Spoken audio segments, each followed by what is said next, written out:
Thank you so much, Madam President, we're really honored and privileged to meet you. I'm always delighted to meet women leading positions, not just in government, but in business. And I'd like to invite you perhaps in July. I'm hosting for the 35th year the Global Summit of Women, and we'll send you an invitation. And usually we are about 1,000 women. It's called the Davos for Women, but we bring in women leaders as well. Just a few words from our side of the world. I've heard a lot of discussion on the reform of the United Nations, and in 2004, when I chaired the Security Council, it was very difficult for us to convince the Security Council on the agenda that we would like to have. But I realized that with the help of a small group of nations from our side of the world, ASEAN, I was able to push through my agenda, which was the role of civil society in post-conflict peace building. It was not easy because the big power said civil society does not have a role in the Security Council. So I used the Security Council decision 1325, which highlighted the role of women in peace and security. And I lobbied women leaders around the world. And at that time, there were 14, so I got my agenda in. So it was just a majority of 14. But I suppose the 14 were a magic 14, so I got my agenda in. And a result of that UN Security Council session, we were able to build up a global movement for women in peace and security, which I thought women should be seriously included in the discussions on peace and security.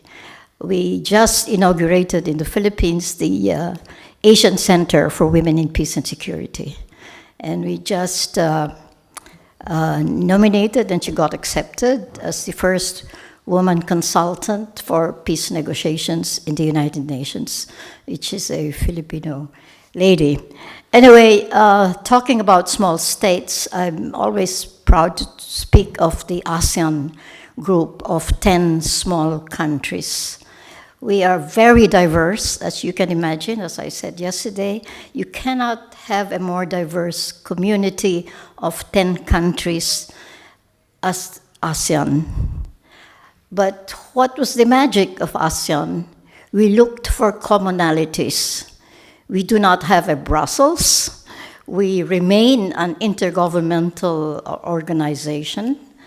But when we're 57 years old now, but we listening to discussions on especially issues in the Balkan region and South America and Africa as well, where we have developed dialogue relationships. We always come up with what we believe has kept us going for the past 57 years, is looking for commonalities. And they said, what is the biggest commonality in ASEAN? We all eat rice. We all eat rice 3 times a day. And perhaps if you know the symbol of ASEAN, it's a group, it's rice stalks, 10 rice stalks that is put together, and that is a symbol of who we are. We are individual nations, but yet we work together. And the sort of, our aim is to look for commonalities that bind us, the ties that bind us. Certainly there are major bilateral issues, but I don't know if it's culture or if it is an attitude towards being able to do what we wish to do as a group of nations. I think for the past 57 years, we have avoided any serious clashes. If you think that most of the half of the countries are what you call continental ASEAN, and the others are maritime. So there are already big differences. There are border issues, but we sort of agree to disagree on some issues, but it should not take everyone to a situation where we would split up, but still help each other. We do have a major issue at the moment, which is Myanmar, because of a very strong military dictatorship. But we try not to make the situation go beyond what it should go, but to have everybody help and try to put in their 2 cents worth to sort of help, not to explode the issue, but to look for common solutions that will help the situation. I think this is basically what I've been dealing with in ASEAN. I was there since the beginning of ASEAN. And we try to identify commonalities and the universality of human values. And I think this is very important when you get people together and feel that there are universal values of human beings that have to be respected. And perhaps it is what the tie that has bound us.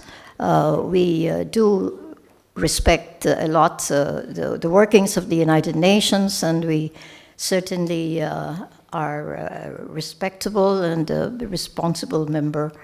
But what is important in ASEAN is that we behave as individual nations and yet bound by common values.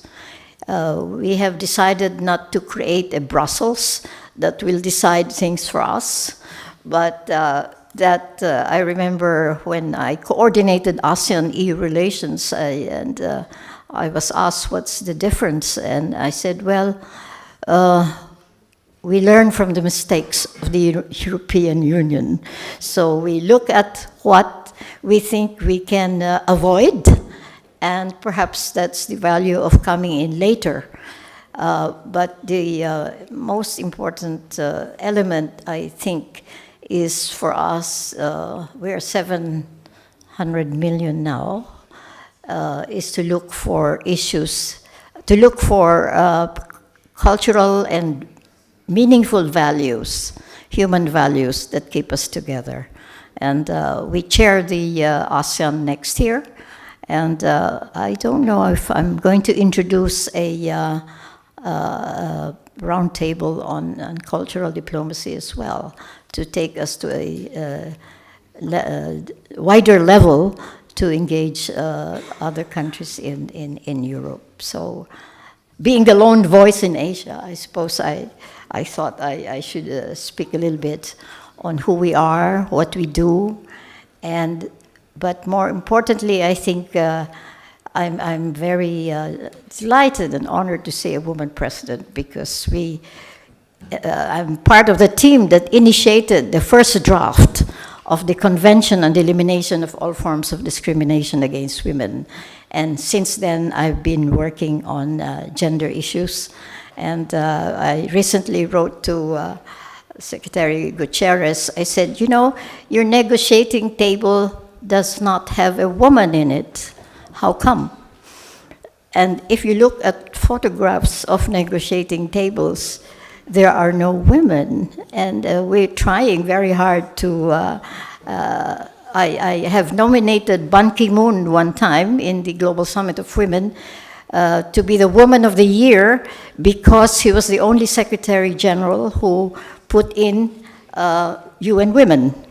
And up to today, he likes to be called Woman of the Year. So perhaps that's one way to do it, to have more women in terms of decision-making levels, not just in government, but in civil society as well.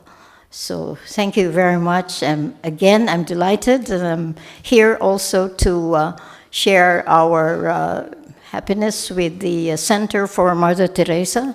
As you know, we awarded her in 1962, before she was awarded the Nobel Prize, in the same way that we awarded the Dalai Lama in 1959, before he was given the Nobel Prize, believing in the universality of the human being. Thank you.